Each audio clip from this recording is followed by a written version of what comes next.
Gold hub తాకట్టులో ఉన్న బంగారాన్ని విడిపించి కొనబడును. అదే రోజు ఆన్లైన్ ధరకు కొని డబ్బులు ఇవ్వబడును. నమస్తే, వెల్కమ్ టు మనం టీవీ. నేను వలి.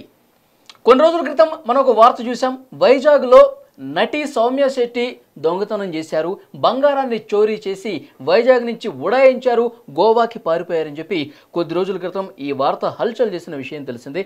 తర్వాత పోలీసులు అదుపులోకి తీసుకున్నారు, సౌమ్య శెట్టిని విచారించారు, కేసు కూడా అయింది. అయితే ఎవరైతే ఆరోపణలు చేశారో అవి పూర్తిగా అవాస్తవాలు. జరిగింది ఒకటైతే బయటకు వచ్చిన వార్త ఒకటి. అసలు వాస్తవాలు మేము చెప్తామని చెప్పి నటి సౌమ్య శెట్టి ఈరోజు మమ్మల్ని కాంటాక్ట్ అవ్వడం జరిగింది. సో ఏది వాస్తవం ఏది వాస్తవం కాదు అని చెప్పి ప్రజలకు కొంత తెలియాల్సిన అవసరం ఉందని సౌమ్య శెట్టి చెప్తున్నారు. సో ఆమె వర్షన్ కూడా వినే ప్రయత్నమే మనం టీవీ చేస్తోంది. సో మీ మీద సౌమ్య శెట్టి గారు ఏవైతే ఆరోపణలు వచ్చినాయో అదొకసారి విందాం, తర్వాత మీరు చెప్పదలుచుకుంది చెప్పండి. 2016 నుండి పరిచయం, తర్వాత కాంటాక్ట్ లేదు. మళ్ళీ పాప పుట్టాక ఇన్స్టాగ్రామ్ లో పాప వీడియోస్ చూసి నాకు ఇట్లా మెసేజ్ చేసింది, ఇంటికి వస్తాను పాపను చూడడానికి అంటే ఓకే అని చెప్పి రమ్మన్నా. వచ్చాక 4 times వచ్చింది. 2 times వాళ్ళ హస్బెండ్, 2 times వాళ్ళ మదర్. వచ్చిన ప్రతిసారి ఇట్లా మోషన్స్ అని చెప్పి చెప్పింది. ఇంకా హెల్త్ ఇష్యూ అంటే ఎవరైనా వెళ్ళమంటారు. అట్లనే నేను బాత్రూమ్ యూజ్ చేసుకున్నప్పుడు తను లాక్ పెట్టుకున్నా అనమాట. లాక్ ఎందుకు పెట్టుకున్నాను అంటే వాళ్ళకి ఏవో పద్ధతులు ఉన్నాయి, సో అందువల్ల పెట్టుకున్నా అని చెప్పింది. ఓకే అనుకున్నా. మేము 23rd యాక్చువల్గా మ్యారేజ్ ఉంది. సో అప్పుడు లాక్ తీసి చూస్తే గోల్డ్ అంతా మిక్సింగ్. మీ మీద ఎలాంటి ఆరోపణలు చేశారో విన్నారు, ఏమంటారు? అన్నీ అబద్ధాలే. వాళ్ళందరూ ఒక స్టోరీ అనుకొని చేశారు. యాక్చువల్లీ ఈ అమ్మాయి ఒక ప్రాబ్లంలో ఉంది. తనకి ఇల్లీగల్ అఫైర్ ఒకటి ఉన్నదన్నమాట. సో తనతో వీడియో కాల్ చేస్తుంది, న్యూడ్ వీడియో కాల్. అది ఆ అబ్బాయి రికార్డ్ చేసుకొని ఉంచుకున్నాడు. అది స్నాప్చాట్లో బై మిస్టేక్ పోస్ట్ చేస్తాడు. అది యాక్టివ్ 6 minutes అలా పోస్ట్ అయిపోతే యాక్టివ్గా ఆ టైంలో ఉన్న వాళ్ళందరూ దాని స్క్రీన్ షాట్ చేస్తారు. సో తిని బ్లాక్మెయిల్ చేస్తున్నారు, డబ్బులు కావాలి సంథింగ్ అలా. అండ్ మెయిన్ ఏంటంటే తిను నన్ను ఒక బకరాలా వాడుకుంది అంతే. వీళ్ళ ఫ్రెండ్ సర్కిల్లో షేర్ చేసుకోలేదు. సో ఎవరో కొత్త పర్సన్ అయి ఉండాలి, సీక్రెటివ్గా ఉండాలి. అండ్ వీళ్ళ డాడీ పొలిటికల్ ఎంట్రీ ఇస్తున్నారు మార్చ్లో. సో వీళ్ళ మమ్మీకి హార్ట్ సర్జరీ ఏదో అయింది. హస్బెండ్ సౌదీలో ఉంటారు. సో నా ఫ్యామిలీ లైఫ్ పోతుంది, నేను సూసైడ్ తప్ప ఇంకో ఆప్షన్ ఉండదు. మా డాడీ మొత్తం అందరూ ఈ విషయాలు బయటకు వస్తే ఊరేసుకొని చచ్చిపోవాలి. అండ్ లిటరలీ నాతో కన్వర్జేషన్ చేసిన పాపని ఇలా పీక పట్టుకొని ఎత్తేసింది అనమాట. దీన్ని చంపి నేను చచ్చిపోతాను, ఈ ఒక్క హెల్ప్ చేస్తే ఇక్కడ నుంచి వెళ్ళిపోయి సౌదీలో హ్యాపీగా నా హస్బెండ్తో ఉంటాను అలా చెప్పి ఒక చిన్న పౌచ్లో గోల్డ్ ఉన్న పౌచ్ చూపించింది. ఇది నాకు అమ్మి పెట్టి క్యాష్ చేసి ఏ పర్సన్కి చెప్తానో వాళ్ళకి వెళ్ళి ఇచ్చేయని. లేదు నువ్వు మా ఇంటికి వస్తుంటే అలవాటు అవుతావు, సాంగ్ షూటో ఏదో షూటో అని చెప్పి బయటకు వస్తాను 2 days, ఆ పర్సన్ని కలిసి ఇవన్నీ హ్యాండ్ ఓవర్ చేసేద్దాం అని చెప్పింది. చెప్పి ఏమైందో తెలియదు, ఇప్పుడు యాక్టింగ్ చేస్తుంది. ఇట్లా ఈ ప్రాబ్లం ఉంది, ఈ ప్రాబ్లం నుంచి నేను గట్టెక్కాలి కాబట్టి నాకు హెల్ప్ చేయని తనే మీకు గోల్డ్ ఇచ్చింది. అదేగా మీరు చెప్పేది? అవును, 25 lakhs వర్త్ గోల్డ్ అది. కాకపోతే వీళ్ళు ఇప్పుడు ఫేక్ ఎలిగేషన్ పెట్టి 150 తోలా దొంగతనం చేశాను, ఇలా వాష్రూమ్ యూజ్ చేసుకున్నాను ఇవన్నీ చెప్తున్నారు. సామాన్యంగా అందరికీ డౌట్ వచ్చేది ఏంటంటే కొన్ని సంవత్సరాల పాటు మీరు ఫ్రెండ్ అయినప్పటికీ కూడా మాట్లాడుకోలేదు. తర్వాత ఎప్పటికో మీరు మెసేజ్లు చూశారు, తర్వాత మీరు మాట్లాడుకోవడం స్టార్ట్ చేశారు. తర్వాత ఇంటికి ఇన్వైట్ చేసినప్పుడు వెళ్ళారు. అంత బలమైన ఫ్రెండ్షిప్ కాదు మీది. అంటే చూసుకుంటే మీరు చెప్పిన దాన్ని బట్టి చూసుకుంటే మరి 25 లక్షల రూపాయల విలువైనటువంటి బంగారం మీ చేతిలో ఎలా పెడుతుంది ఈ అమ్మాయి అని చెప్పి అలా క్వశ్చన్ చేసే వాళ్ళు ఉంటారు కదా. జనరలీ ఎవరికి తిన ఫ్రెండ్ సర్కిల్ కాకుండా ఉంటే బెస్ట్. ఇంకోటి ఏంటంటే నేను జనరలీ ఎవరితో అంత కమ్యూనికేట్ అవ్వను, ఒక్కదాన్నే ఉంటాను. ఫ్రెండ్ సర్కిల్ కూడా చాలా తక్కువ, ఏ బ్యాచ్తో కలవను. ఓకే. సో ఇలాంటి విషయాలు ఏం చెప్పినా కొంచెం సీక్రెటివ్గా ఉంటాను అని చెప్పి దీనికి ఒక ఐడియా ఉంది. జనరలీ చాలా మంది ఇవన్నీ చేయలే. ఆ రోజు నాకు తెలుసు కదా, లైవ్లో నేనున్నాను, ఆ రోజు ఆ అమ్మాయి చేసింది. అండ్ ఇప్పుడు ఇంత నటిస్తుంది, ఎందుకు నటిస్తుందో అర్థం కావట్లేదు. అండ్ వీళ్ళ ఫాదర్ కానీ పోలీస్ సిస్టమ్కి కానీ నా లైఫ్ కాదు, నా ప్రాణం కాదు. ఇప్పుడు ఈ అమ్మాయి వాళ్ళ ఫాదర్కి ఏం చెప్పుకుందో నాకు తెలియదు. యాక్చువల్గా ఈమెకి ప్రాబ్లం ఉంది, ఈమెను సేవ్ చేద్దాం అని చెప్పేసి మీరు అనుకున్నారు, అందుకే మీకు గోల్డ్ ఇచ్చారు. ఎందుకు రివర్స్ అయిపోయింది అది నాకు ఇప్పటికీ తెలియదు సార్. కాకపోతే పోలీస్ స్టేషన్లో ఈ స్టోరీ చెప్పిన దగ్గర నుంచి నన్ను కంప్లీట్లీ ఐసోలేట్ చేశారు. మీడియాతో కాంటాక్ట్ అవ్వకుండా, ఎవరికి కాంటాక్ట్ అవ్వకుండా. ఎవరికైనా ఈ అమ్మాయి టాపిక్లో బ్యాడ్గా మాట్లాడమని తెలిస్తే మీ ఫ్యామిలీ మొత్తాన్ని స్పాయిల్ చేసేస్తాము అని.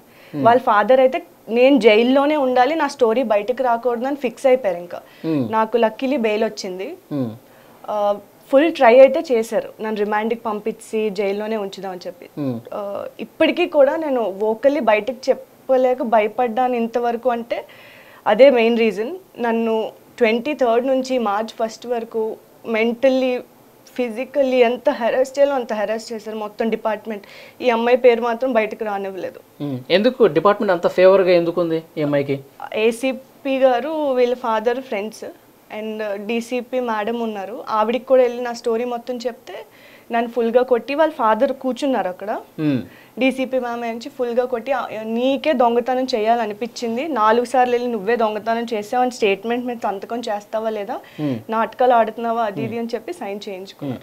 మీరు అప్పుడు పోలీసులతో చెప్పలేదా, ఏసీపీ గారికి చెప్పలేదా ఏమి ఈ సమస్యలో ఉంది, సమస్య నుంచి బయటపడాలని ఆమె వేడుకుంది, ఆమె బంగారం ఇచ్చింది, ఇదంతా జరిగింది, కావాలంటే మీరు చెక్ చేసుకోండి, ఆమె ఎలాంటి ఇబ్బందులు ఉందో ఒకసారి మీరు అట్లా ఇన్వెస్టిగేషన్ చేయండి అని చెప్పేసి మీరు అనలేదా? చెప్పాను. అంటే SICI ఆ టీంకి ఏం చెప్పలేదు కానీ ఏసీపీ సార్కే చెప్పాను. ఓకే. అది చెప్పిన తర్వాతే నన్ను ఎక్కువ బ్లాక్ చేస్తారు. చెప్పిన తర్వాత రికవరీ ఇవన్నీ చేశారు. మా ఇంటికి వెళ్ళి మొత్తం లైక్ మా మమ్మీ వాళ్ళ ఇంటి దగ్గర ఉంచాను నేను. మా యొక్క CCTV లేదు, ఊరది వెళ్ళి వస్తాను అని చెప్పి. సో అవి కాకుండా మా మమ్మీ చిన్నప్పటి నుంచి ఉన్న బంగారం, మా చిన్నప్పటి నుంచి ఉన్న బంగారం, సిల్వర్ అన్నీ తీసేసుకున్నారు రికవరీ అని చెప్పి. అంటే వీళ్ళు కేసు పెట్టారు కదా 150 తోలా పోయిందని. డీసీపీ మ్యామ్ 74 తోలా వరకు తెచ్చారు సమ్హౌ అన్నీ క్రాస్ చెక్ చేసి. సో ఆ ఫిల్ అయిపోతే నిన్ను వదిలేస్తాము, నేను స్టోరీ మొత్తం చెప్పాక కూడా ఎంత 74 తోలా ఫిల్ అయితేనే నేను వదిలేస్తాను, ఏ కేసు ఉండదు ఏముండదు అని చెప్పారు. సో నాకు ఫోన్ యాక్సెస్ అది ఏం ఉండేది కాదు, ఫోన్ తీసేసుకున్నారు.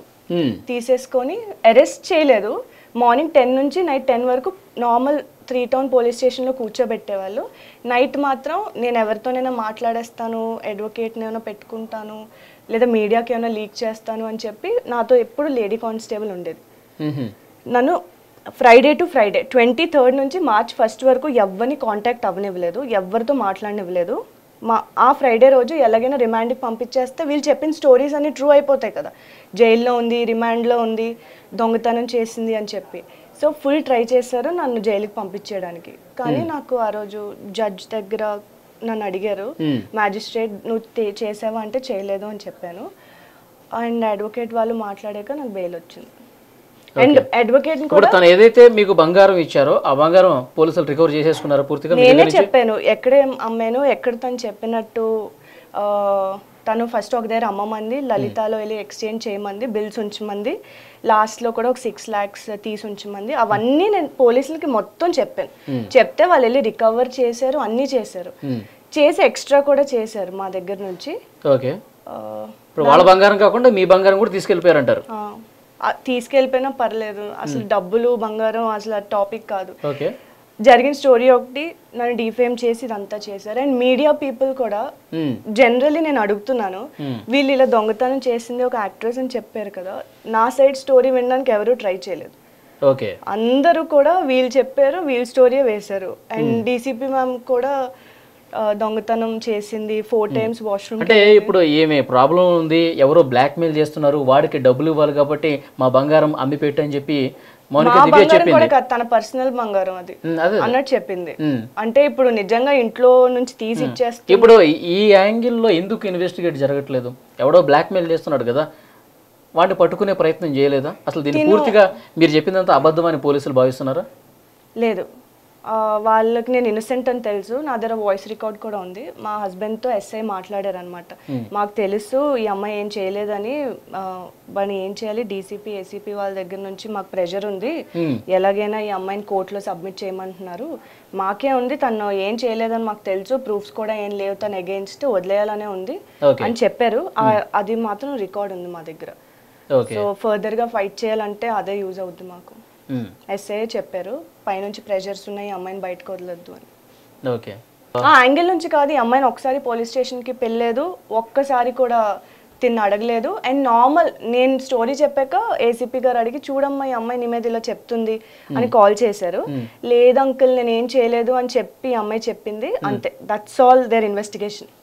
అండ్ ఈ అమ్మాయి ఫోన్ ఆ ఫోన్ కాకుండా తినకో వేరే పర్సనల్ ఫోన్ ఉంది, ఆ పర్సనల్ ఫోన్లోనే నాకు ఆ వీడియోస్ అవి చూపించింది. ఎవరికి తెలియకుండా సీక్రెట్గా యూజ్ చేసింది ఆ ఫోన్. ఓకే, ఆ ఫోన్కి సంబంధించి వివరాలు ఏం బయటకు రావట్లేదు. ఓకే, ఇవన్నీ నేను చెప్పాను పోలీసులు. ఎందుకని మౌనికా దేవిని స్టేషన్కి పిలిపించడం కానీ అసలు ఏం జరిగింది మాట్లాడటం కానీ పోలీసులు ఎందుకు చేయలేదంటారు? అంటే ఎవరు వస్తున్నారు స్టేషన్కి? వీళ్ళ ఫాదర్ వస్తున్నారా? ఫాదర్ వాళ్ళ అన్నయ్య. ఎందుకంటే ఏసీపీ వీళ్ళు ఫ్రెండ్స్ కాబట్టి.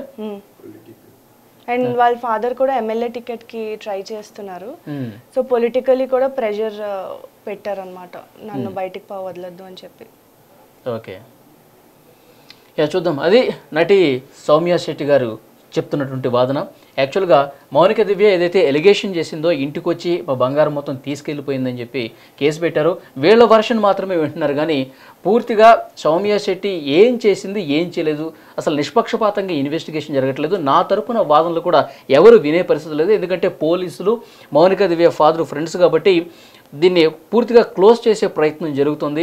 నన్ను ఇప్పటికే చాలా డీఫేమ్ చేశారు, అసలు పూర్తి స్థాయిలో విచారణ జరగాలి, ఏమి ఎలాంటి ప్రాబ్లంలో ఉంది, నేను హెల్ప్ చేయడానికి ఎట్లా ముందుకు వచ్చాను, వీటన్నిటి మీద కూడా పూర్తి స్థాయిలో ఇన్వెస్టిగేషన్ చేసి అసలు వాస్తవాలు బయట పెట్టాలని చెప్పి సౌమ్య శెట్టి డిమాండ్ చేస్తున్నారు. సో చూద్దాం, మీ వాదన అయితే ఇది. తర్వాత పరిణామాలు ఎలా ఉంటాయో కూడా ఫాలోఅప్ చేద్దాం. థ్యాంక్ యూ అండి.